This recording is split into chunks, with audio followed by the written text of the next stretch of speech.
언론에서 구원파가 한참 이제 막 이슈가 되고 있는데, 여러분 구원파 교리 잘 아세요? 구원파 교리가 뭐냐면은 예수님이 우리를 위해서 십자가에 못 박혀 돌아가셨기 때문에 우리는 그걸 믿는 순간 과거, 현재, 미래의 모든 죄가 다 용서함 받는다. 그렇기 때문에 우리가 구원받은 이후에는 회개할 필요도 없고 어떻게 날마다 성결하게 하는 삶을 살 필요가 없다라고 주장하는 게 핵심이에요. 그러니까 구원론이 기계적인 구원론. 우리는 어떤 구원론이죠? 인격 대 인격으로서 주님을 영접해가지고 인격에 감화가 있는 그 구원인데, 그 구원파에서 말하는 그 구원론은 그냥 기계적인 거예요. 내가 이렇게 믿는 지식을 통해서 그걸 깨달았기 때문에, 그러니까 이 죄사함의 교리를 깨닫고 죄사함의 그 진리를 깨닫게 되는 순간 우리는 영원한 구원을 받고 그게 변하지 않는다. 근데 이게 제가 보기에는 그 구원파를 우리가 이단이라고 하는데, 정작 이단이라고 하는 우리 정통 교회 안에 구원파 교리들을 믿는 사람이 너무 많아요. 여러분 그런 거 못 느꼈어요? 아니 뭐 어떻게 인간이 그렇게 살아가? 다 그냥 우리가 죄인이기 때문에 이렇게 죄 짓고도 살아가고 하는 거지. 이런 식으로 얘기를 합니다. 그러나 주님의 십자가의 보혈의 능력은, 제가 굉장히 강조하는 거지만은, 그 능력이라는 게 죄의 정죄함으로부터의 자유 뿐만 아니라 죄와 싸워서 이길 수 있는 능력까지의 그 능력까지도 우리가 부여받았다는 사실을 우리가 명심해야 돼요. 그걸 명심해야지 우리가 죄와 싸워서 이길 수 있고, 날마다 예수님의 십자가의 보혈을 통해서 내가 삶을 살아가면서 짓는 모든 죄악을 주님의 보혈로 날마다 씻는 그 경험을 할 수가 있어요. 근데 우리는 죄악을 씻는 경험을 예수 처음 믿는 순간, 그때만 하고 날마다 삶 속에서 죄악을 씻는 그러한 경험들이 별로 없어요. 그래서 십자가의 은혜는 처음 예수 믿을 때 한번 구원의 감격, 딱 그걸로 끝나고 그 뒤로는 구원의 감격이 없고 그냥 날마다 삶에 파묻혀서 하는 그런 무미건조한 그런 삶을 살아간단 말이에요. 그게 아니에요. 그래서 우리가 이 찬송 부를 때마다 내가 현재 이 시점에서 날마다 주님의 보혈의 능력에 의해서 죄 씻음 받는 그 경험을 하고 있는가, 이거 생각하면서 이 찬양을 불러야 돼요. 우리 3절, 4절 다시 한번 하겠습니다.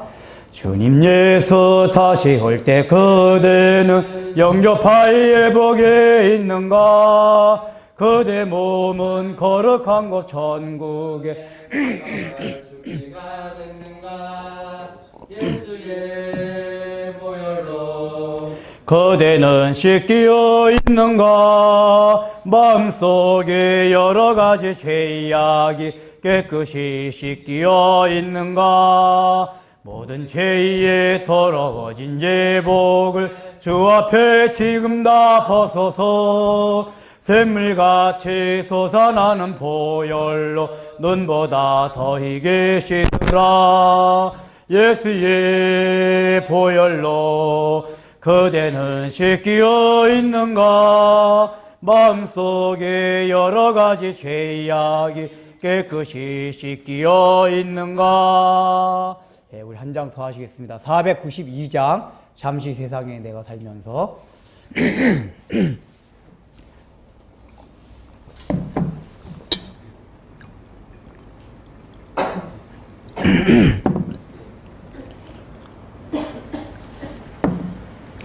잠시 세상에 내가 살면서 항상 찬송 부르다가 날이 저물어 오라 하시며 영광층에 나아가리.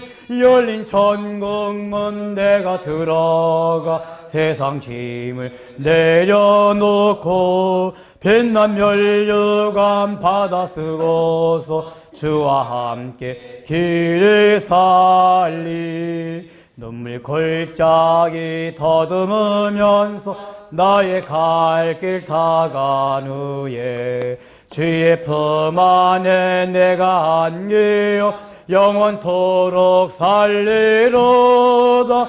열린 천국문 내가 들어가 세상 짐을 내려놓고 빛난 면류관 받아 쓰고서 주와 함께 길을 살리. 나의 가는 길 멀고 험하며 산은 높고 골은 깊어 고난 나의 몸 쉴 것 없어도 복된 날이 밝아오리.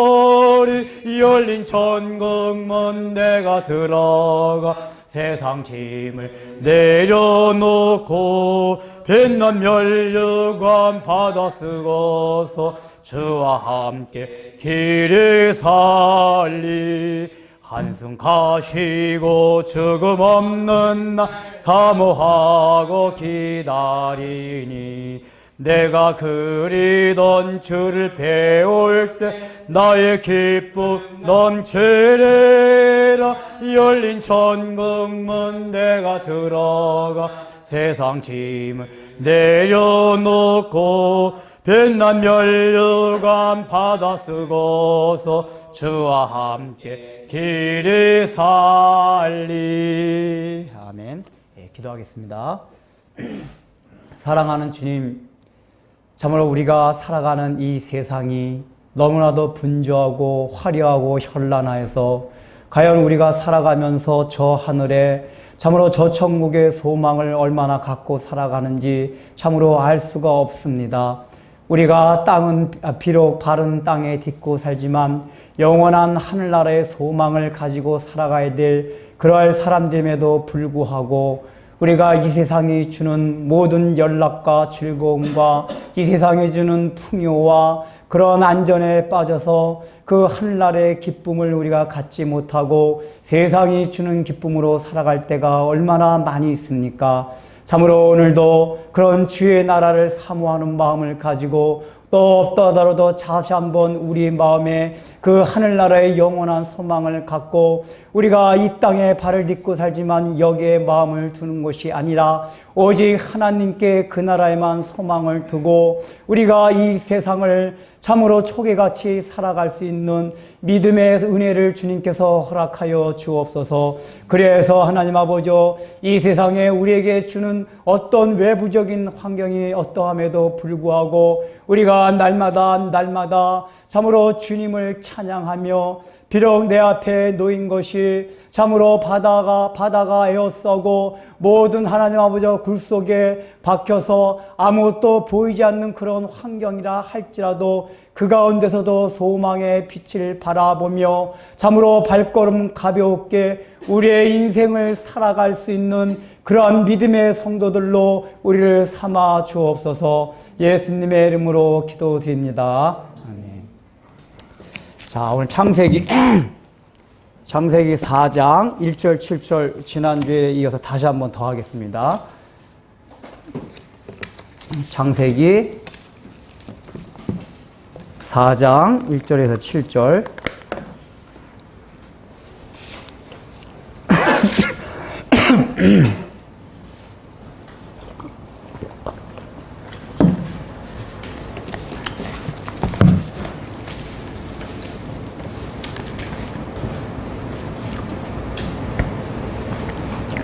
자, 우리 같이 교독하도록 하겠습니다. 아담이 그의 아내 하와와 동침하매 하와가 임신하여 가인을 낳고 이르되 내가 여호와로 말미암아 득남하였다 하니라. 그가 또 가인의 아내 아벨을 낳았는데 아벨을 양치는 자였고 가인은 농사하는 자였더라. 세월이 지난 후에 가인은 땅의 소산으로 제물을 삼아 여호와께 드렸고 아벨은 자기도 양의 첫 새끼와 그 기름으로 드렸더니 여호와께서 아벨과 그의 제물을 받으셨으나 가인과 그의 제물은 받지 아니하신지라. 가인이 몹시 분하여 안색이 변하니 여호와께서 가인에게 이르시되 내가 분하여 어찌 되며 안색이 변하는 어찌 되느냐.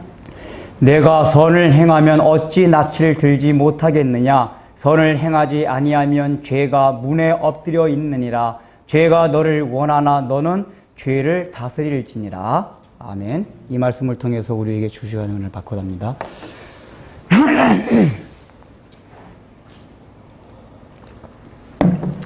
자, 이제 지난주에 이걸 했지만은 제가 이제 그 다 하지 못한 내용이 있어서 오늘 좀 더 하려고 합니다.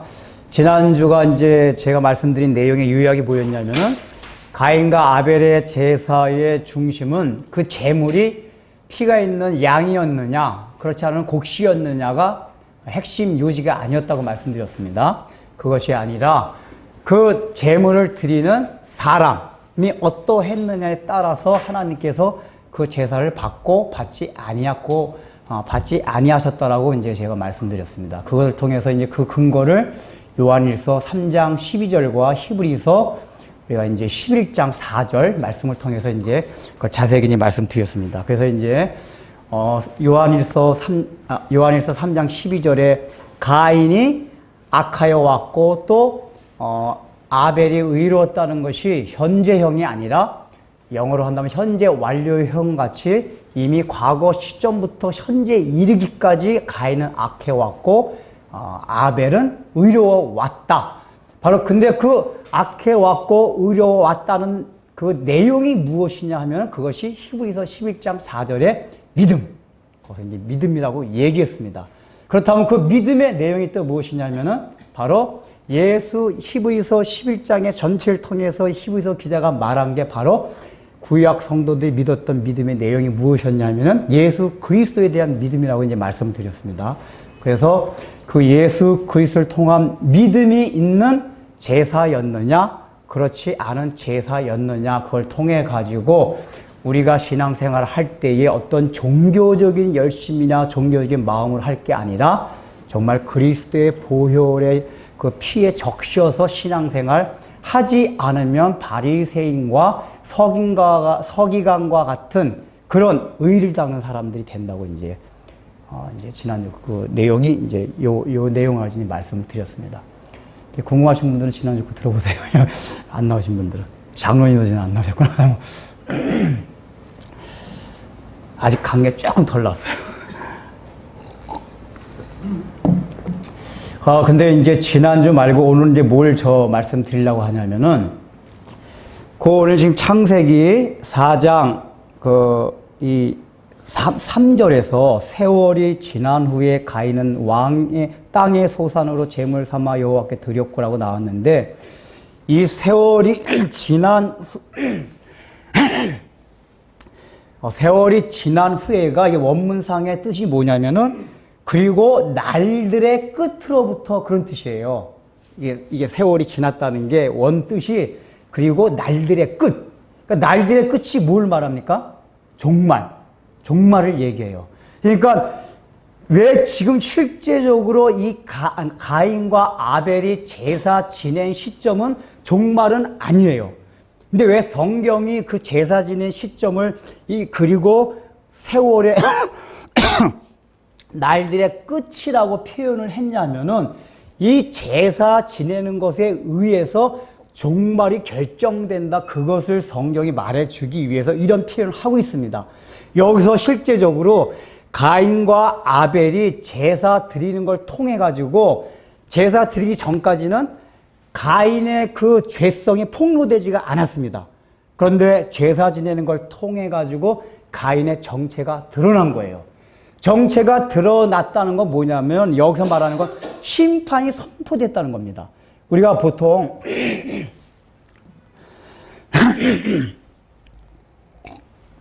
오늘 잠깐 가래가 끌래. 이 목 쓰시면 우리가 보통 이제 이 성경에서 심판하다 그런 얘기 뭐냐면 하나님 저 사람들 빨리 심판해 주 이렇게 얘기하잖아요. 근데 심판이란 개념은 이미 죄와 의에 대해서 선포한 걸 심판이라 그래요. 우리 베드로후서 이제 3장 19절 보면은 예수님께서 십자가에 못 박혀 돌아가신 그 3일 동안에 옥에 내려와서 그 옥에 있는 영들에게 심판을 선포했다고 나오잖아요. 그리고 이것을 가톨릭에서는 예수님이 십자가에 못 박혀 돌아가신 동안에 연옥에 가가지고 그 노아에 있던 사람들한테 그 영들한테 복음을 전했다라고 얘기하지만 그게 아니라 십자가에 못 박혀 돌아가시는 걸 통해 가지고 사탄을 쫓는 모든 무리, 뱀의 자손들은 심판을 받았다 하는 걸 선포한다는 뜻이에요, 그게. 그러니까 이 선포한다는 개념은 다 뭐냐면은 죄와 의를 완전히 갈라놨다 그 얘기예요. 그 로마서 같은 데도 보면은 하나님이 뭐 남색하는 자나 탐내는 자나 그 정욕대로 살아가는 자를 그대로 내버려 두사 심판을 하셨으니라고 나와요. 그러니까 그때 심판을 한다는 얘기는 미래형이 아니라 그때도 미완료 시제. 이미 그 사람들이 죄를 짓는 시점서부터 그때까지 심판을 했다 그 얘기예요. 그 심판을 했다는 얘기는 뭐냐면 그 사람들이 죄를 짓는 걸 그대로 내버려 둠으로써 죄와 의를 확실히 딱 갈라놓은 거. 이게 심판이란 말이에요. 그러니까 우리가 이제 하나님 저 사람들 심판 좀 해주세요. 이렇게 하지 마시란 얘기예요. 악한 사람이 아무리 잘 먹고 잘 산다 해도 의인보다 나타나는 면으로는 굉장히 형통하게 보여도 그 사람들은 이미 심판을 받았다 하는 것을 여러분이 기억하셔야 돼요. 그러니까 여기서도 가인과 아벨이 지금 똑같이 살았어요.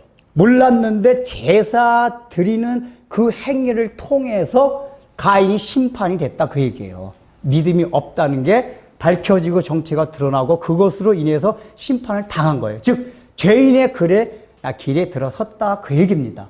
자, 이거는 이제 다른 말로 하면 우리가 뭘 또 얘기할 수 있냐면은 중요한 거는 아벨이 믿음의 제사를 드리는 걸 통해서 가인이 심판을 선포했단 말이에요. 이 얘기는 뭐냐면은 우리 믿는 사람들, 그러니까 아벨의 계보에 있는 뒤에 있는 셋의 계보에 있는 경건한 후손들이 예배드리는 삶, 제사 드리는 삶을 통해서 세상의 심판이 선포된다 그 얘기예요.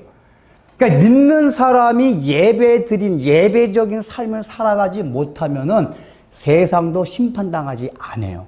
이 얘기가 뭐냐면은 그들의 정체가 더 적나라하게 드러나지 않는다 그 얘기예요. 우리가 요즘 어떻습니까? 세상이 우리 기독교인들에 의해서 교회에 의해서 그 정체 확실히 딱 드러납니까? 안 드러나요. 비슷비슷해요. 세상하고 우리 교회하고. 근데 우리가 예배드리는 게 아벨과 같이 믿음의 삶, 예배드리는 삶을 살아가게 되면은 세상과 우리 교회가 딱 구분짓고 오히려 우리 교회에 의해서 우리가 살아가는 믿음의 삶에 의해서 세상이 악하다는 게 구분이 확실하게 지어져요. 그걸 통해서 하나님이 그걸 심판을 선포하신다 그 얘기예요. 근데 그게 안 돼요. 그 중요한 건 뭐냐? 그게 믿음의 후손들이 그렇게 믿음을 살아가지고 심판을 선포해야지 예수님의 오실 때가 가까워요. 그러니까 이미 예수님은 심판을 다 마지막까지 선포해 놓고 나서 제일 마신 거란 말이에요. 근데 우리는 지금 우리가 아직까지 그 역할을 다 하지 못해서 예수님의 재림이 지연되는 거다 그 얘기예요. 아벨의 삶을 살아야지 종말이 온다. 종말이 와서 종말의 끝에 내려진 그 심판 그게 이루어진다 그 얘기예요. 그래서 이 아벨과 가인의 제사의 시점을 실제적으로는 창세기 때 얘기인데 종말이란 그리고 그 세월의 끝이라고 표현을 한 겁니다. 그러면 우리가 명심해야 됩니다. 우리는 늘 우리 제사 드리는 삶을 통해서 그것이 종말론적인 삶으로 연결되고 예수님의 심판을 당긴다. 이걸 생각하면서 우리가 예배드리는 삶을 살아가야 돼요. 자, 그러면 그 예배드리는 삶을 구체적으로 좀 더 살펴보겠습니다. 자, 지난주에 이제 말씀드렸던 건 뭐냐면은 가인과 그의 재물은 받지 않으시고 아벨과 그의 재물은 받았다고 그랬어요. 그러니까 재물에 문제가 있는 게 아니라 뭐라 그랬죠? 그 사람, 가인과, 그러니까 가인을 안 받으신 거고 아벨은 받으신 거예요. 이제 그거에서 말씀드렸는데 요거를 조금 이제 우리가 범위를 지난주는 이제 전체적인 신앙생활 범위에서 말씀드렸는데 요거를 오늘은 예배, 특별히 예배라는 좀 협소한 범위 내에서 제가 말씀드리려고 합니다. 제물을 드린다는 얘기는 똑같이 제사를 드리는 데 있어서 정성은 들어간 겁니다. 가인도 그렇고 아벨도 그렇고. 그리고 중요한 건 뭐냐면 가인은 이제 어떤 학자들은 아벨은 양의 첫 새끼라고 해가지고 그 첫 새끼라는 게 정성이 들어간다는 걸 뜻하는 거거든요. 가장 소중한 거. 이게 들어갔는데 가인은 첫 소산물이란 얘기가 없기 때문에 안 받으셨다라고 해석하는 학자들도 있는데, 이 땅에서 나는 소산물은 특징이 뭐냐면 양은 아무 때나 죽일 수가 있어요. 새끼를 이렇게 수시로 낳아요. 그래서 제사 드릴 때쯤 돼가지고 양의 첫 새끼가 있으면 바로 드릴 수가 있는데, 농사 짓는 사람들은 첫 소산물이라는 게 1년에 한 번이나 두 번뿐이 없어요. 그러니까 제사 드릴 시점에 첫 소산물이 이렇게 거두지 못하면은 첫 소산물 드릴 수가 없어요. 시점 자체가. 그러니까 여기서 가인은 그렇게 재물에 있어서 정성이 안 들어간 건 아니에요. 재물은 지난주에 말씀드렸듯이 똑같이 정성이 들어갔어요. 그렇기 때문에 가인이 막 열받은 거를 막 분을 낸 거예요. 자기가 정성을 들어갔는데 불구하고 하나님을 받지 않고 아벨 것만 받았기 때문에. 왜 아벨하고 나하고 똑같이 정성을 들였는데 재물에 정성이 들어갔는데 왜 하나님 내 건 안 받으시냐, 그런 거란 말이에요. 근데 중요한 건 뭐냐면은 재물에는 둘 다 정성이 들어갔는데 그 인격에는 가인은 정성이니까 하나님을 향한 중심이 없었고 아벨에게는 하나님을 향한 중심이 있었단 얘기예요. 그게 다른 말로 하면 그게 믿음이었단 말이에요. 이거를 우리가 예배의 생활에 이제 적용한다면 무슨 얘기냐면은, 오늘날 우리가 예배를 드립니다. 이제 국한시켜서, 그 이제 이 제사를 예배로 국한시킨다면은, 그러니까 오늘날 많은 교회에서 다 예배 드려요. 이 예배 드린다는 게 뭐냐면은 제사를 드리는 거예요. 근데 제사를 드릴 때 모든 교회 다니는 사람들은 주일 예배 잘 참석하고, 이렇게 수요일날도 예배 참석하고, 또 11조 생활도 잘 하고, 기도 생활도 어떤 이렇게 고난주간이면 하고, 또 평상시에 이게 새벽기도 뭔가 교회에서 막 저기 하고 뭐 잘 동원해서 새벽기도 나고 그래요. 그렇게 종교적으로 보이는 것들이 다 재물에 해당돼요. 재물에. 그런 건 잘해요. 우리 한국교회가. 세계 그건 잘해요. 재물은 잘 드려요. 재물에 정성이 없는 건 아니에요. 다 잘해요. 우리 한국교회만큼 그 잘하는 데 없어요. 근데 중요한 건 뭐냐? 그 중요한 건 가인과 그 재물은 받지 않으셨고 했는데 왜 안 받았냐면 가인이란 그 인격 때문에 안 받고 아벨이란 인격 때문에 받았단 말이에요. 그게 요한일서 3장 12절에 나오는 말씀이라고 그랬죠. 그러면은 가인은 어떤 마음으로 들었냐면은 그 재물은 정성을 다해서 드렸지만은 그 인격이 어떤 삶을 살아왔냐면 그 나머지 제사 드리지 않는 6일 동안에 가인과 같은 제사 드리지 않는 그동안의 삶이 엉망이었다, 그렇단 말이에요. 그러니까 우리도 마찬가지예요. 예배 드리기 위해서 6일 동안의 삶은 엉터리로 살아요. 하나님 말씀과 상관없이 살다가 주일에 한번 예배 잘 드리고 내가 헌금 생활 잘하고 그 기도 좀 하고 이러면은 내가 하나님 앞에 드리는 모든 예배와 나의 삶이 다 낮을 걸로 생각하는데 그렇지가 않다, 그 얘기예요. 이게 구약 성경을 보면은 전체를 흐른 맥락이 이렇습니다. 여러분 이사야서 한번 잠깐 찾아볼까요? 이사야서 한번 1장 봅시다.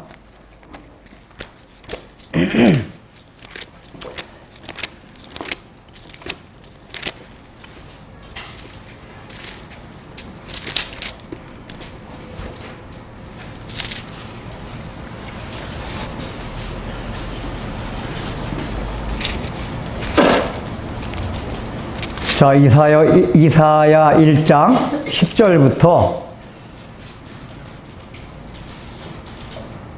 15절까지 한번 우리 같이 읽도록 하겠습니다. 시작.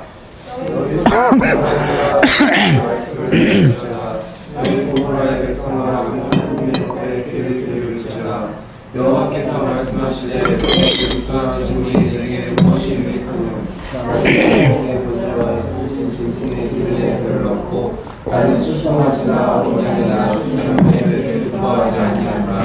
너희가 내 앞에 공의로우니 이것을 누가 너희에게 일궈야 하느냐. 내 말만 밟을 뿐이니라. 헛된 재물을 가지고 말라. 그냥 내가 간신히 여기는 바요 월삭과 안식일과 예배를 먹이는 것도 그러하니 상의와 아우와 아름다운 것을 내가 견디지 못하겠노라. 내 마음이 너희의 원수와 저기를 싫어하니 그것이 내게 잘못이니라. 내가 지게 옮겨하였느니라. 너희가 손을 펼 때 내가 내 눈을 너희에게서 가리고 너희가 많이 기도할지라도 내가 듣지 아니하리니 이는 너희의 눈에 피가 가득하니라. 예, 16절, 17절까지 읽겠습니다. 너희는 스스로 지으며 스스로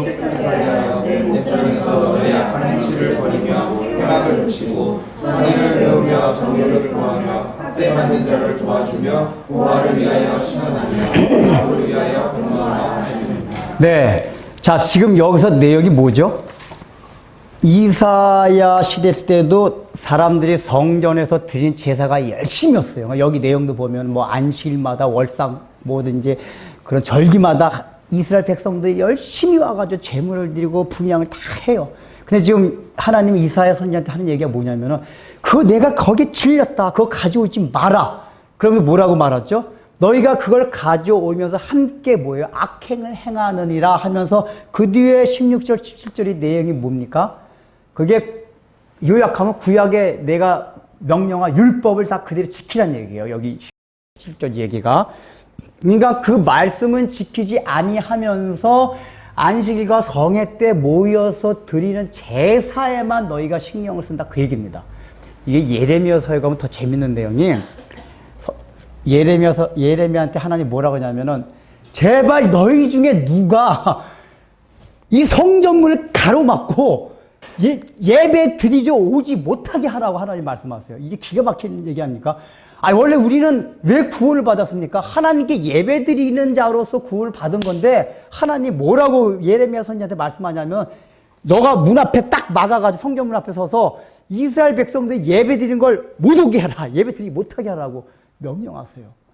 그러니까 지금 이 대선지나 소선지나 내용이 다 그 내용들이에요. 그 이스라엘 백성들이 그 당시에 이 상황들이. 그러니까 뭐냐면은 이 사람들이 6일 동안은 다 하나님 말씀과 상관없이 자기의 정욕대로 우상을 쫓으며 살아요. 그러다가 안식일이나 성회 때 가면 거기 가서 막 손 벌리고 찬양하고 기도하고 헌금도 내고 이렇게 열심히 한단 말이에요. 그러는 걸 통해서 오히려 뭘 얻냐면은 야, 내가 그렇게 한 번 가서 하나님 앞에 제물 잘 드리고 제사 잘 드렸으니 내가 일주일 동안의 모든 삶이 이제 안전하겠지. 라는 안전 심리가 들어왔어요. 그래서 예레미야 내용이 뭡니까? 예레미야 선지자가 선포한 게 뭐였냐면은 너희 심판받는다, 바벨론한테 망한다 그거였었어요. 근데 그 당시에 모든 거짓 선지자들, 그러니까 예레미야 이외에 그 당시에 선지자들이 많이 있었습니다. 하나님의 말씀을 선포하는 선지자들이. 근데 그 많은 선지자들은 다 뭐라 그랬냐면 아니다. 우리가 하나님의 백성인데 왜 심판을 받냐. 저놈 새끼 미친놈 새끼. 우리는 하나님의 백성이다. 절대 심판을 안 받는다라고 그래서 예레미야로 협박했어요. 그 무슨 일까지 있었냐면은 그 거짓 선지자 미가야랑 예레미야랑 대결을 해요. 야, 너 예레미야 너가 하는 말이 진짜 하나님의 말씀인가? 내가 하는 게 하나님의 말씀인가? 이게 해보자. 그래서 기적을 내려오게 했는데 어느 쪽에 여러분 기적이 내려온지 아세요? 거짓 선지자들 미가야 쪽에 기적이 내렸어요. 그러니까 백성들도 그러면 그렇지. 저게 하나님 뜻이다. 하고 온 백성이 다 예레미야 말을 안 따르고 거짓 선지자의 말을 쫓아갔어요. 그 내용이 뭐냐? 우리는 평안하다 그래요. 왜 그랬냐? 우리가 이렇게 주일마다 안식일마다 성회 때마다 가서 열심히 제물 드리고 제사 드리고 하는데 무슨 일이냐? 하나님이 그 제사를 받지 않으시고 라는 생각 때문에 그 당시에 선지자들과 제사장들과 모든 백성들이 평안한 그런 마음 가운데 빠져 있었단 말이에요. 거짓 평안. 마귀가 주는 거짓 평안이에요. 근데 차라리 자기네가 일주일에 한 번씩 예배를 잘 안 드렸다면은 거짓 평안은 안 올 수가 있어요. 왜냐하면 나 예배도 안 드렸으니까 하나님 얻어 맞을 것 같아. 그런 생각을 한단 말이에요. 사람, 적어도 교회 다니는 사람 그런 생각해요. 주일 잠깐 빠지면 주일날 맨날 등산 가고 그러면 이러나 한 대 얻어 맞지. 등산 가다 다리 하나 부러지지. 여러분 그런 생각 안 해보셨어요? 여기 예배도 안 빠지는 거 아니구나. 그런 생각도 들어요. 어쩌다 한 번씩 탁 등산 가도 이게 마음이 편한 게 아니라 내내 불안해요. 주일 예배 빠지고 어디 갔다 오면은. 그리고 오히려 사고가 안 나면 이것도 내일 날래나. 보통 이게 거듭난 사람 그 특징이 있어요. 하나님이 한두 번 빠진다고 어떻게 하는 건 아닌데 그 마음은 그 불안한 감이 있어요. 말씀대로 안 살면. 근데 요게 말씀대로 안 살다가도 주일 한 번씩 와가지고 하나님 이렇게 하고 막 열심히 하고 하면은 한번 카타르시스 탁 느끼고 탁 가는 순간 하나님이 탁 나에게 임재한 것 같고 나 제일 탁 용서해 준 것 같고 일주의 삶을 아무렇게나 살았어도 이제 그거는 아무것도 아닌 것 같이 느껴지면서 평안하게 기쁜 마음으로 교회 당을 나가요. 이게 굉장히 위험하단 말이에요. 거짓 이 예배가. 바로 이 가인도 그래서 속은 거잖아, 자기가. 차라리 미리 알았으면 아벨한테 물어봐 어떻게 하는 게 바른 제사냐고 물어봤을 텐데 그걸 모르고 그런 거짓 제사를 드린 거예요. 근데 오늘날 어떻습니까? 오늘날도 우리가 예배 드리면 찬양 얼마나 뜨겁게 합니까? 주의 영광, 내는 주의 영광을 보내. 그 맞나요? 곡죠? 어떻게 하는 거지? 주의 영광을 보내. 뭐, 해보세요. 그 갑자기 주의 영을 보내. 우리 그대로 사랑 얘기해서 무지하게 많이 불렀어. 오정현 목사님 되게 잘 부르는 거야. 네? 오정현 목사 무지하게 잘하는 건데, 그러면 거기에 청년들이 얼마나 열심히 진짜 거의 성령 임재하는 것 같아 막 해요.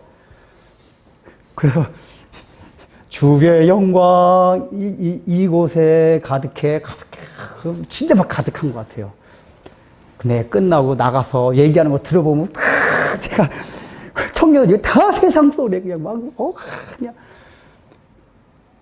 그냥 그 들을 때 뭐냐면 그 찬양할 때 이게 감정적인 분위기에 따라 한번 쫙 하면은 이 인간의 그 종교성이라는 게 있어가지고 실제로 뭐가 임하는 것 같아요. 이게 이 인간은 기본적으로 종교성이 있어요. 더군다나 교회 다니는 사람은 다 그런 종교성이 더 풍성한 사람이란 말이에요. 그러니까 인도하는 사람이 그 종교성을 다 이용해서 한번 쫙 하면은 그거 다 그 젊은 사람, 감성이 풍부한 사람은 이게 그 예배 시간만은 모라지경에 빠진 거예요. 모라지경. 근데 그 예배 끝나고 나와서 그 강남의 그 유흥가를 딱 나오면서 거기서 얼마나 과연 많은 사람들이 하늘나라의 소망을 생각하며 예수 그리스도의 십자가 보혈을 생각할까 라는 의문이 들 때가 너무 많이 있어요. 그냥 예배 드릴 때만이에요. 그렇게 하면 어떤 생각이 드냐? 오늘 예배 드릴 때 성령께서 임재하셔서 우리는 이상하게 성령의 임재를 자꾸 어떤 식으로 생각하냐면은 분위기가 이렇게 뻥 뜨는 것 같아서 성령이 임재했다고 그래요. 이렇게 조용하고 차분하면은 이 교회는 죽었어. 성령이 역사하지 않아 그러고 이렇게 붕붕 뜨는 분위기 이 교회는 성령이 역사한다고. 이 성령이 그런 게 아니에요. 인격적인 신이 성령이지 성령을 자꾸 물량적으로 휘휘 하면 이게 아니란 말이에요. 근데 우리는 그러면 이제 성령의 임재를 체험했고 그래서 또 나가서 막 살아요. 왜 막 사는지 아세요? 주의 영광, 갑자기, 내는 주의 영광을 보내. 여러분, 주의 영광을 보면 어떤 현상이 일어나는지 아세요? 그게 대표적인 이사예요. 이사야 6장에 보면 그 이사야 소명기사가 나오는데 성전에 그 이사야가 들어갔을 때 하나님의 영광을 거기서 비춰줬어요. 그 이사야가 그 하나님의 영광을 보는 순간 화로다 화로다 나의 입술이여 입술을 숯불에 데워 달라고 막 하소연해요. 여러분 생각해 보십시오. 이사야가 무슨 죄 많이 지은 사람이 아니에요. 선지자예요. 적어도 보통 사람보다 굉장히 깨끗하게 살아간 사람이에요. 근데 이 이사야 같은 사람도 하나님의 영광을 성전에서 볼 때 자기의 추한 모습, 그러니까 그게 평상시엔 드러나지 않은 거예요. 이게 보통 사람이 볼 때 전혀 죄 같지 않고 아무렇지도 않은 것 같은데 그 하나님의 영광의 빛이 비치니까 내 자신의 존재가 이런 존재구나. 그래서 화로다 화로다 하나님의 영광 앞에서 나의 존재가 너무나도 누추하고 한없이 내가 하나님 앞에 죄인이란 그 의식이 드는 거란 말이에요. 그래서 내 입술을 태워달라고, 이게 내 아이 더러운 입술이라고 이사야가 고백을 해요. 이게 하나님의 영광을 본 자가 나타나는 현상이에요. 그래서 어떻게 가요? 십자가 보혈 그걸 통해서 주여 나는 죄인이소이다. 나는 아무것도 아닙니다. 하면서 십자가 보혈에 더욱 가까이 예배를 통해서 그런 게 이루어지는 거란 말이에요. 근데 우리 주의 영광을 보내 하면서 자기 정체성, 자기 존재, 자기 죄성들 하나도 안 드러나요. 그건 다 밑에다 깔아두고 주의 영광. 그냥 이게 주의 영광의 분위기 하는 그게 아니라. 그래서 그 그 자기의 정체를 보고 그 영광을 통해서 자기를 깨달은 사람의 특징이 또 뭐냐? 예배 끝나면 나가서 6일 동안에 그 영광을 본 대로 나는 하나님 앞에 아무것도 아닌 내가 의지할 건 하나님뿐이 없습니다 하는 그 고백으로 6일을 살아가는 삶을 살아간다 그 얘기예요. 근데 우리는 주일 하루만 주의 영광을 보고 나머지 6일은 그렇지 않아요. 이게 뭐예요? 재물은 드렸는데 우리의 인격, 나, 음주인 드리지 않은 거란 말이에요. 여러분 각자 이런 데서 그걸 드리지 않은 거예요. 근데 뭐예요? 그걸 드려야 돼요. 그러려면 어떻게 됩니까? 우리가 주일날 드리는 이 예배뿐만 아니라 우리의 6일간의 삶이 예배적인 삶이어야만 해요. 그래서 사도 바울은 로마서 12장 1절에서 뭐라고 말합니까? 그러므로 형제들아 내가 하나님의 모든 자비하심으로 너희를 권하노니 너희 몸을 하나님의 거룩한 제물로 산 제사로 드리라. 이는 너희가 드릴 영적 예배니라 하고 너희가 이 세대를 본받지 말고 라고 바울이 얘기를 합니다. 뭐라고 했어요 거기에? 내가 너희를 권하노니 하나님의 모든 자비하심으로 너희를 권하노니 너희 몸을 거룩한 제물로 드리라고 했어요. 여기서는 지금 뭐로 제물로 드렸죠? 양과 곡식으로 드렸어요. 근데 오늘날 뭐로 드려야 되는 얘기예요? 우리의 몸이 제물이 돼야지만이 그게 6일 동안의 예배적인 삶을 살아갈 수 있다 그 얘기예요. 제물이라는 게 뭡니까? 제물이 뭐예요? 제물은 제사 지낼 때 타서 죽는 거예요. 그러니까 동물은 다 난도질 당해요. 난도질 당하고 나중엔 번제로 불태워서 없어지는 거, 죽어서 없어져요. 소제는 어떻죠? 소제는 다 빠요. 곡식은 완전히 부숴가지고 빠가지고 가루로 만들어서 드리는 게 소제, 제사란 말이에요. 그러니까 곡식으로 드리던 동물로 드리던 간에 뭐냐면은 빠지고 죽고 깨어지고 이게 제물이에요. 그래야지만 온전한 제물이 돼요. 그렇다면 우리가 하나님의 거룩한 제물이 되기 위해서 뭐가 되죠? 빠고 깨어지고 죽고 이건 제가 계속 강조하는 겁니다. 우리는 신앙생활 계속 이거를 추구하면서 살아가야 되기 때문에 그래요. 이걸 해야 돼요. 이래야지만이 6일 동안에 우리의 삶이 예배적인 삶이 된다 그 얘기예요. 근데 우리가 그렇습니까? 안 그래요. 여전히 우리 자신이 주인이 돼서 하려고 그래요. 그러니까 우리 자신이 주인이 된다는 얘기는 뭐냐면 내 자가 꺾어지지 않은 게 다 내가 주인이 된다는 얘기예요. 그러니까 어떤 의사 결정을 할 때 내 인격으로 결정한다만 이런 뜻이 아니라 내 자아가 죽지 않은 게 내가 주인이 돼서 행동한 건 말이에요. 재물이 된다는 얘기는 그런 식으로 자기가 다 빠져야 돼요. 나중에 불태워져야 돼요. 그래서 번제 들 때 그 불태우는 연기가 올라갈 때 하나님께서 그 연기를 흠양하였더라. 그걸 받으셨어요. 이게 돼야 된단 말이에요.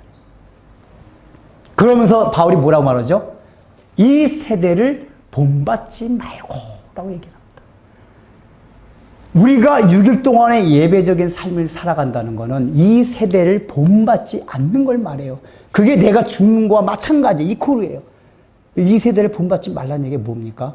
우리는 그냥 이 세대를 본받지 말라 하면은 세상 사람들이 지는 악한 죄, 그러니까 흉악무도한 거 이런 것만 주로 생각을 해요. 근데 이 세대를 본받지 말란 얘기의 뜻은 뭐냐 하면은 세상에 가지는 가치를 쫓지 말란 얘기예요.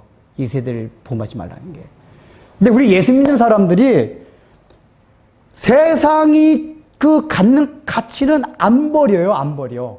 그러니까 예수 믿고 나서 변화된다는 걸 어떤 측면만 살피냐면은 술, 담배 끊고 주일날 예배 잘 참석하고 11조 내고 조금 더 사기 안 치고 남한테 폭력 안 행하고 주로 일반 세상 사람들도 윤리 도덕적으로 볼 때 옳다는 거 그런 거 변한 정도를 가지고 이게 우리 변했다고 생각하는데 그게 아니에요. 예수 믿어서 변화된다는 말은 우리의 가치가 예수 믿기 전에 가치와 삶의 방향성이 완전히 바뀌어진다 그 얘기예요. 옛날에는 그 가치가 너무 좋은 가치였고 세상 사람 얘기하면 딱딱 맞아떨어져요. 아, 그 똑같구나.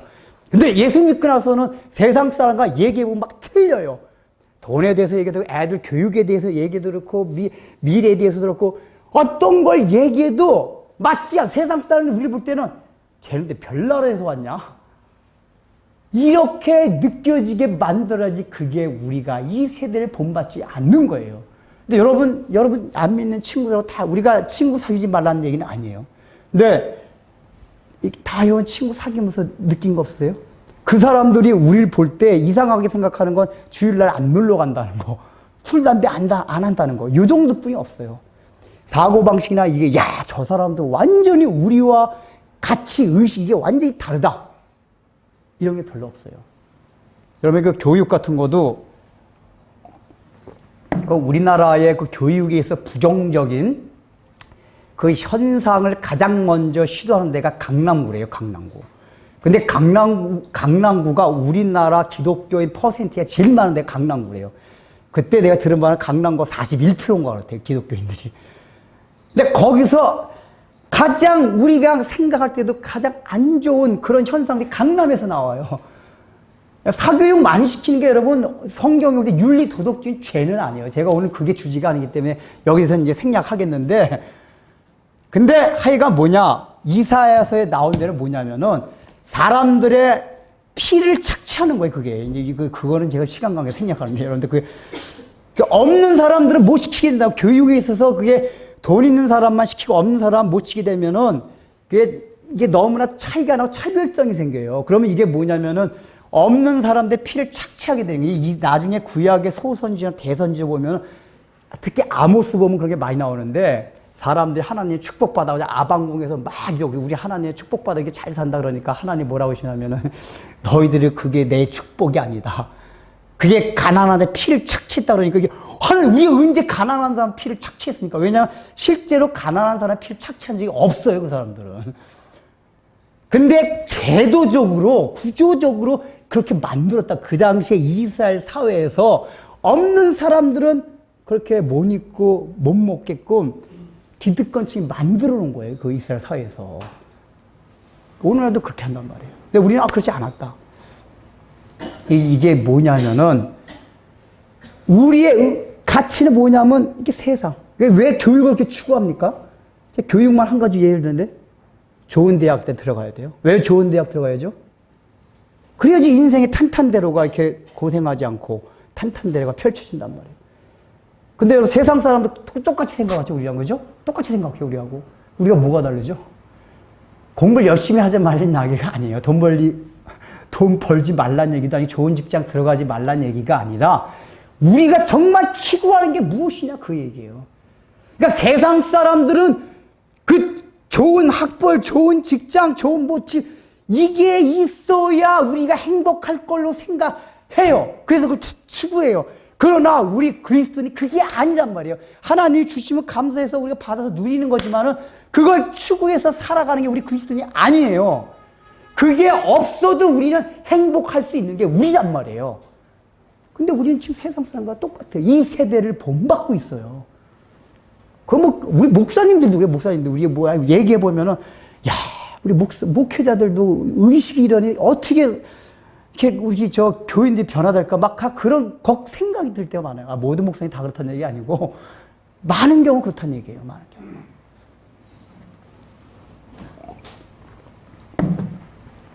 이 세대를 본받지 않는 거, 그게 내가 재물이 되는 거, 이게 바로 6일 동안의 나의 삶이 예배적인 삶을 드린 거예요.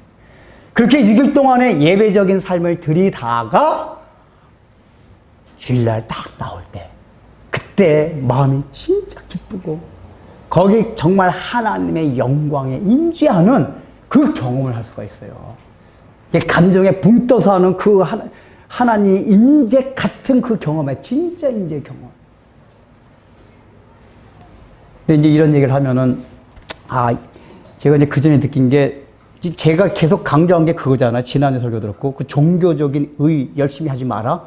이런 얘기 들으면 사람들이 꼭 착각을 해. 이제 열심히 낼 필요 없다. 그런 겁니까? 그게 아니에요. 예수님 뭐라고 말씀하셨죠? 바리새인들, 서기관들 얘기할 때 제자들한테 이제 바리새인과 서기관들 얘기해주면서 이것도 행하고 저것도 버리지 말아야 할지니라. 그러니까 그러니까 이 얘기하는 건 뭐냐면은 우리가 표면상으로 나타나는 이 예배, 기도, 헌금하는 거 이게 중요하지 않다는 게 아니고 그것도 중요한 거예요. 근데 워낙 가인도 그렇고 이스라엘 백성들도 그렇고 오늘날의 우리의 모습도 그렇고 그 형식적인 데만 잘하면 하나님 우리 임재하시니까 착각하면서 살니까 일부러 그거를 방지하고 그 내면 정신적인 거 내용이 중요하다 이걸 가르쳐 주려고 형식이 아무것도 아니다 이걸 말하는 거지 그 형식이 아무것도 아니란 건 아니란 말이에요. 오히려 이 내용에 있어서 하나님과 6일 동안 함께 산 사람들의 특징이 뭐냐? 정말 주일날을 사모하게 돼 있어요. 진짜 사모해요. 예배 드리고 싶다. 성도를 만나고 싶다. 헌금 빨리 드리고 싶다. 제가 이제 앞으로 그 설교에 돈, 이렇게 헌금도 일부러 저 뒤에 제가 놔뒀잖아요. 오다가 갑자기 생각이 나고 뒷주머니에 꺼내가지고 이렇게 헌금할 사람 하지 마세요. 이게 저희들은 어렸을 때 참 좋은 훈련 같은데, 헌금을 하려면은 이렇게 1,000원짜리 지폐 같은 걸 다리미로 다렸어요. 제일 빳빳한 돈 골라가지고 딱 그걸 이렇게 헌금을 했어요. 왜 그래? 하나님 앞에 그러니까 돈의 액수가 중요한 게 아니라 그 마음을, 그러니까 헌금을 드릴 때 돈을 내는 게 아니에요. 마음을 드린 거예요, 마음을. 나를. 가장 귀한 걸 드린 거기 때문에 돈이 그 당시 1,000원짜리가 아니라 기억이 안 나요. 100원짜리 지폐 같은데. 그러니까 제가 어렸을 때 정확히 10원짜리인 거였나? 1,000원은 아니고, 그 당시에 우리 부모님이 주는 헌금돈 하니까 그 지폐에 있었어요. 그거. 제일 작은 단위 지폐. 탁 다리고. 다리지 않으면은 토요일 날 미리 받아가지고 아랫목 잘 때 이불 밑에다가 딱 깔아놓고. 빳빳한 돈은. 왜 그런지 아세요? 헌금 하나님께 가장 귀하게 드린 거기 때문에. 그런 마음을 드린단 말이에요. 그 예배도 마찬가지예요. 이제 오늘은 저희 초신자들이 없어서 이제 하는 얘기인데, 여러분 왜 이렇게 주일날 늦게 들어오세요, 정말? 11시 예배 시작이면 한 10시 50분, 40분 딱 도착해야 돼요. 여기 마음을 정돈하고 하나님 앞에 다 은혜 받기를 사모하고, 그리고 기도하고, 성경도 보고, 일주일 동안 성경 별로 안 보잖아요, 여러분들. 그죠? 별로 안 보니까 주일날 아침에도 와가지고 좀 이렇게 성경 보면서, 은혜, 마음 그걸 해야 되는데, 보면 그냥 11시 다 돼서 와요, 다 돼서. 제가 이제 주일날은 초신자들은 아직까지 이제 거듭나지 못할 수도 있고 그렇기 때문에 그 사람은 그게 중요한 게 아니거든요. 일단 말씀을 듣는 게 중요한데 적어도 수요일에 오신 분들은 제가 다 거듭났다고 이제 믿는 분들이기 때문에 거듭난 사람들은 마음에 딱 그거 가지고 와야 되잖아요. 주일날 일찍 오세요. 헌금도 토요일날 미리 딱 준비해가지고 딱 하고 그래야 돼. 그러니까 뭐냐? 6일 동안 열심히 하나님 앞에 예배적인 삶을 드리게 되면은 토요일부터 기다려지는 거예요. 주일 언제 오나. 그 토요일 때 때까지 텔레비 보는 게 아니라, 예? 그 주일날 늦게 일어나 헐레벌떡이 아니라 토요일 날, 내일 주일이구나. 일찍 자가지고 주일 준비를 해갔다. 그래, 토요일 날은 더 일찍 자고, 주일날 더 일찍 일어나서, 기도도 다른 날보다 좀 더 하고, 이러고 예배당에 나오는 거란 말이에요. 여러분, 그렇게 하십시오. 그거는 뭐 때문에 가능하냐? 우리가 6일 동안의 삶이 예배적인 삶을 살아가게 돼야지 그런 마음이 들어요. 안 그러고 세상으로 막 세상 사람 이 세대의 풍습을 쫓아서 세상에 섞여서 막 살다가 보면은 벌써 주일이 됐네. 벌써 내일이 주일이네. 그래 그냥 토요일 날 늦게까지 뭐 텔레비 볼 거 다 보다가 그냥 늦게 자다가 그냥 주일날 헐레벌떡 이러지 않는단 말이에요. 여러분 꼭 그렇다는 건 아닌데 앞으로 이렇게 주일 예배도 우리 마음에 그 정성을 들여야 돼요. 그러니까 여기서 분명히 재물은 지난주에 말한 건 재물의 정성이 들어간 건 다 사용없다라고 제가 말씀드렸어요. 그리고 인격이 중요한 거다. 그리고 오늘 그 인격에 대해서 자세히 말씀드렸는데 그 재물이 중요하지 않다는 거는 재물에만 정성이 들어갔기 때문에 중요하지 않다는 거란 말이에요. 뭘 받으셨어요, 하나님이? 가인과 그 재물 안 받으시고 아벨과 그 재물은 받으시고 라고 말씀했단 말이에요. 내용과 형식이 다 같이 중요합니다. 이걸 명심하셔야 돼요. 자, 그래서 그 다음에 6절 여호와께서 가인에게 이르시되 내게 분하여 하면 어찌 됨이요 안색이 변하면 어찌 됨이요 하고 내가 선을 행하면 어찌 낯을 들겠느냐. 자, 지금 하나님이 아인이 아니라 아벨 플러스 가인이 아인인데 가인이 이제 아벨의 제사를 안 받은 거 열받았단 말이에요. 분노했단 말이에요. 이건 지난주에 말씀드렸죠. 그게 자기 정성이 들어갔어요. 근데 오히려 하나님께서는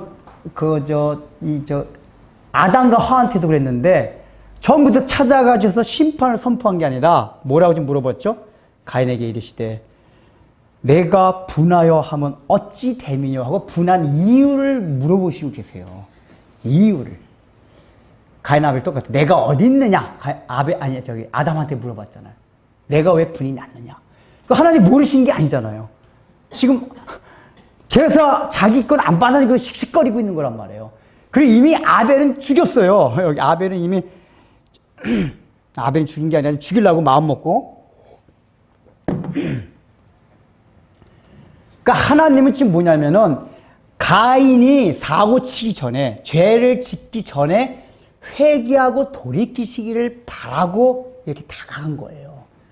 그러니까 이게 이제 설득법이에요. 대화를 통한 설득법. 인격적으로 항상 인격성 있는 상대를 대할 때 한 태도가 이 태도란 말이에요. 하나님 태도가. 인격적으로 다가오신 거예요. 그때 가인이 하나님 맞습니다. 분명히 지금 가인의 저의 재산 안 받고 아벨의 재산과 받은 뭔가 이유가 있습니다. 그 이유가 뭡니까? 그럼 하나님 아벨한테 물어보라고 하든지 하나님 가르쳐 주신지 했을 거 아니에요. 너의 죄는 너의 인격이 안 들어갔다. 그 예수 그리스도에 믿음이 없다. 뭐 이런 걸 가르쳐 줬을 텐데 아벨은 여기서도 핑계를 대요. 그리고 결국은 아벨 가인 핑계를 댄단 말이에요. 그리고 결국은 어떻게 돼요? 살인을 저질러요. 그러니까 하나님 뭐라고 말씀하시냐면 내가 선을 행하면 어찌 낯을 들지 못하겠느냐? 선을 행하지 아니하면 죄가 문에 엎드려 있느니라 하고 마지막에 죄가 너를 원하나 너는 죄를 다스릴지니라 그랬습니다. 그러니까 지금 여기서 죄를 원한다는 건 뭐냐면 이제 가히 살인할 걸 하나님이 알고 계신단 말이에요. 근데 이게 죄가 너를 원하나 너는 죄를 다스릴지라 하고 그 앞에 뭐라고 나왔냐면은 죄가 문에 엎드렸느니라 하고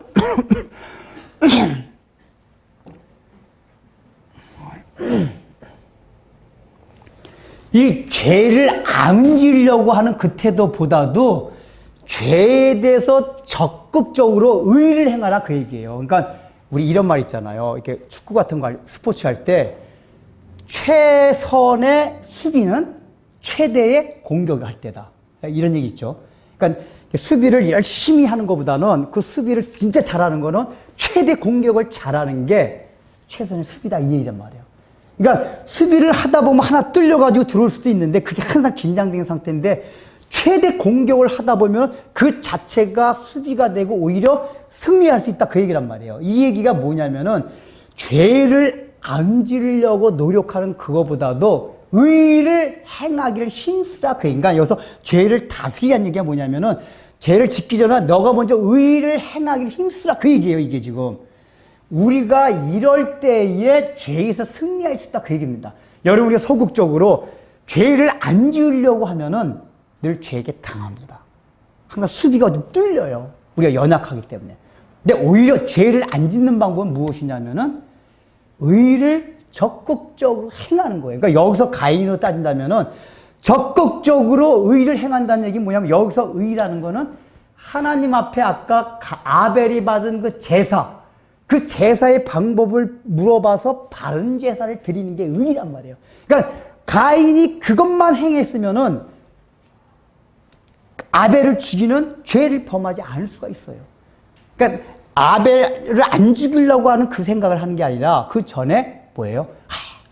하나님, 내가 어떻게 하면 아벨과 같이 하나님 받으시는 그 제사를 드릴 수가 있습니까? 라고 하나님께 물어보고 그걸 적극적으로 추구했으면은 죄를 진짜 가지 아니한다 그 얘기예요. 그러니까 여러분들이 죄를 안 짓기 위해서 적극적으로 선을 행하십시오. 그러니까 이런 의미에서 우리가 날마다 경건 생활하는 게 중요해요.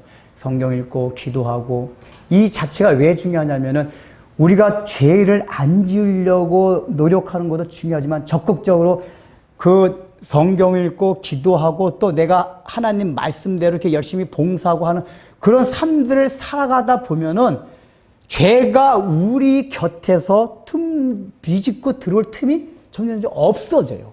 없어져요. 여러분이 적극적인 의를 행해야지만이 죄에 대해서 확실히 승리할 수 있다. 이걸 명심하셔야 돼요. 가인이 그걸 놓쳤습니다.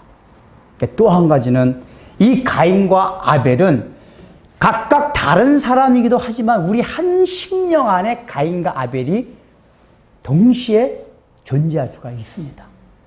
동시에 존재할 수가 있습니다. 지금 가인이 하는 행동은 다 우리 가운데서 하나님의 말씀을 어긋나서 떠나가는 모든 행동과 심령들을 말해요. 이제 다음 장에 더 자세히 나오겠지만은 그때 여기서 아벨의 피가 땅에서 막 이게 호소한다고 했어요.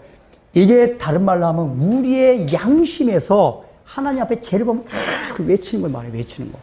이게 이제 중의법이라고 해서 이제 두 가지 뜻이 다 있는 건데 지금 여기서 잠깐만 말씀드리면은 우리의 한 심령 안에 하나님을 성령의 뜻을 쫓아가는 성령의 소욕을 쫓아가는 사람과 또 성령의 소욕을 쫓지 아니하고 육체의 정욕대로 살아가는 육체 소욕 두 가지 마음이 다 있단 말이에요. 근데 가인을 쫓아가지 않기 위해서는 뭐 해야 되냐? 육체의 소욕대로 안 살려고 하는 그거보다는 성령의 소욕대로 살기를 힘쓰라고 얘기해요. 이게 로마서 6장, 7장, 8장에 나오는 내용이 그런 내용들입니다. 성령의 소욕대로 살기 힘쓸 때 죄가 우리에게서 점점 멀어져요.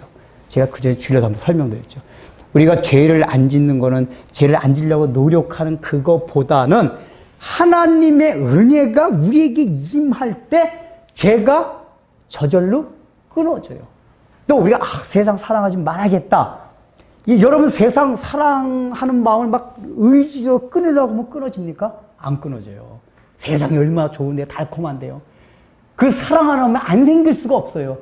근데 세상을 사랑하지 않는 가장 좋은 적극적인 방법이 뭐냐? 예수님을 적극적으로 사랑해요. 예수님 너무 사랑하면 시시해지는 거예요. 너무 사랑하고 하늘나라를 너무 소망하고 바라면 이게 시시해져요. 거꾸로. 그러니까 세상을 안 사랑하려고 하는 거기에 초점을 두는 게 아니라 우리 예수님을 너무 사랑하고 하늘나라를 너무 소망하다 보면 그런 것들이 다 시시해져가지고 또 육체의 소욕대로 따라하는 것 자체가 시시해져요. 그 담배 끊는 것도 제가 친구들 얘기, 그러니까 안 믿었던 친구들 얘기 들어보니까 술 끊는 건 쉬운데 담배 끊는 게 힘들대요. 이 담배 끊는 건 독종이래요. 인이 배겼던 사람들은 못 끊는데 그게 자기 힘으로 안 끊어지고 하나님의 은혜로 끊어져요. 간절한 은혜로. 어느 날 갑자기 담배 이게 딱 피려고 하는데 막 우악우악 하는 그 담배 내를 맞는 순간 우악우악. 왜냐하면 그 사람이 막 은혜에 풍성히 빠져들 때 그런 현상이 일어난단 말이야. 담배 막 끊으려고 할 때는 안 끊어졌는데 은혜에 풍성히 젖어가지고 그 십자가의 보혈에 그냥 거기 딱 젖다 보니까 껴 이러는 거란 말이에요. 이 원리를 살아가야 돼요. 그러니까 여러분이 적극적으로 의를 향해서 적극적으로 성령의 소욕을 쫓아서 가면은 육체의 소욕이 우리를 범하지 못합니다. 이것이 우리에게 교육입니다. 자, 기도하겠습니다.